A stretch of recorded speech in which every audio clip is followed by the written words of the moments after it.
King Lear, late at night on the cliffs, asks the blind Earl of Gloucester, "How do you see the world?" And the blind man Gloucester replies, "I see it feelingly. And shouldn't we all?" Animals must be off the menu because tonight they are screaming in terror in the slaughterhouses, in crates and in cages, vile, ignoble gulags of despair. You see, I heard the screams of my dying father as his body was ravaged by the cancer that killed him. And I realized I'd heard those screams before. In the slaughterhouse, their eyes stabbed out and their tendons slashed, on the cattle ships to the Middle East, and the dying mother wail as a harpoon explodes in her brain as she calls out to her calf. Their cries were the cries of my father.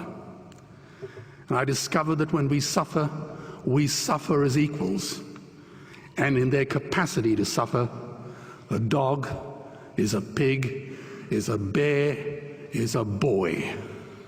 Meat today is the new asbestos, more murderous than tobacco. CO2, methane and nitrous oxide from the livestock industry are killing our oceans with acidic, hypoxic dead zones. 90% of small fish are ground up into pellets to feed to livestock. Vegetarian cows today are the world's largest ocean predators. The oceans are dying in our time. By 2048, all our fisheries will be dead, the lungs and the arteries of the earth. Billions of bouncy little chicks are ground up alive simply because they are male. Only 100 billion people have ever lived. 7 billion people live today. And yet we torture and kill 2 billion sentient living beings every week. 10,000 entire species are wiped out every year because of the actions of one. And we're now facing the 6th mass extinction in cosmological history. If any other organism did this, a biologist would call them a virus. It is a crime against humanity of unimaginable proportions. But happily, the world is changing. 10 years ago, Twitter was a bird sound. www was a stuck keyboard. Cloud was in the sky. 4G was a parking space. Google was a baby's burp. Skype was a typo. And Al-Qaeda was my plumber.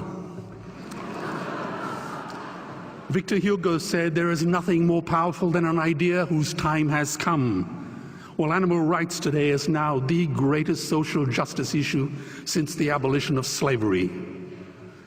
Do you know there are over 600 million vegetarians in this world? And that is bigger than the United States, England, France, Germany, Spain, Italy, Canada, Australia, New Zealand, all put together. If we were one nation, we would be bigger than the 27 nations of the European Union. Can you believe that?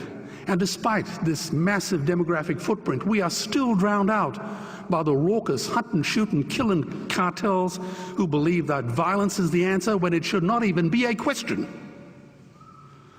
Meat kills animals, kills us, and is killing our economies. Medicare has already bankrupted the United States. They will need $8 trillion invested in Treasury bills just to pay the interest, and they have precisely zero.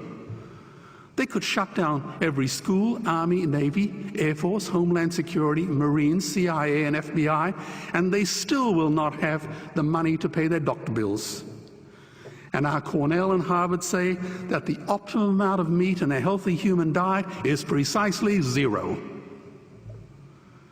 Water, as you know, is the new oil. Nations will soon be going to war for it.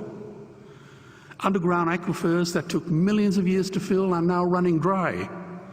It takes 50,000 liters of precious drinking water to make 1 kilo of beef. Today, 1 billion people are hungry. 20 million people will die from malnutrition. Cutting meat by only 10% will feed 100 million people, and eliminating meat will end starvation forever. If everyone ate a Western diet, we would need 2 planet Earths to feed us. We've only got one, and she is dying. Greenhouse gas emissions from livestock is 50% greater than transport, as Peter said. Cars, trains, buses, ships, lorries, the whole lot. And as I travel around the world, I see poor countries who sell their grain to the West while their own children starve in their arms, and the West feeds it to livestock so we can eat a steak? Am I the only one who sees this as a crime? Believe me, every morsel of meat we eat is slapping the tear-stained face of a hungry child. When I look into her eyes, do I remain silent?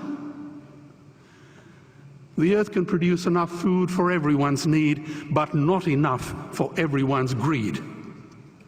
We are facing the perfect storm.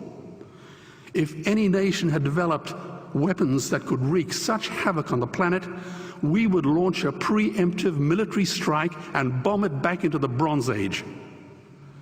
But it's not a rogue state, it's an industry.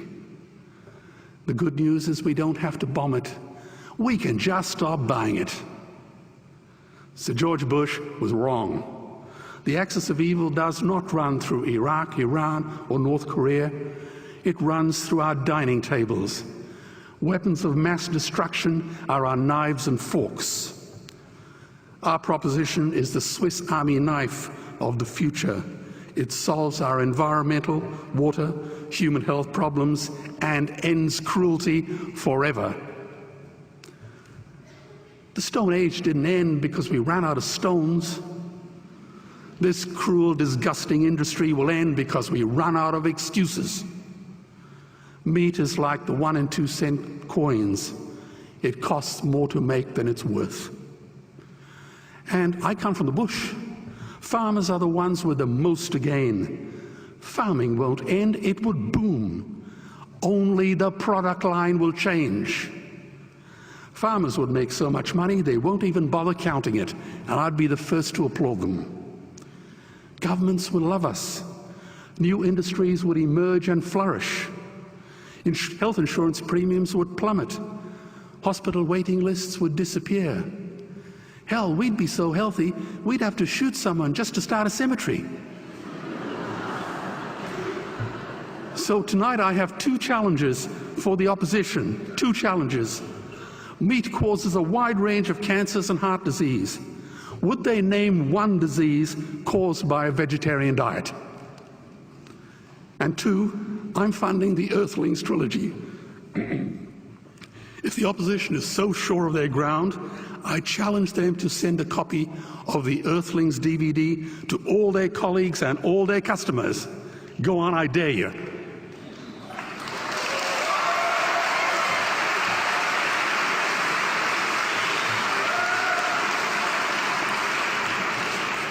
Animals are not just other species, they are other nations, and we murder them at our peril. The peace map is drawn on a menu.